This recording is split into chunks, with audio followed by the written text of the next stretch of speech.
Hello বন্ধুরা, সকালবেলা রান্না দিয়েই শুরু করলাম সকালবেলা।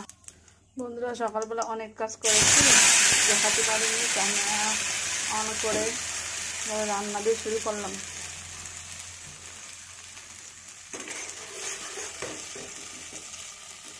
মাছের ঝোল রান্না হবে, ভাত, মাছের ঝোল আর কুমড়ো শাক ভাজা, আর মেয়ের জন্য একটু ডিম সিদ্ধ। বন্ধুরা, মশলাটা কষানো হয়ে গেছে, আলুটা দিয়ে দেবো। আলুটা একটু কষিয়ে ঝোল দিয়ে তারপরে ঝোলের পর মাছটা দিয়ে দেবো। সব সকালবেলা থেকে অনেক কাজ করেছি, ক্যামেরা অন করে দেখানো হয়নি, রান্নাটাই দেখালাম। এবার না ঝোলটা দিয়ে দেবো।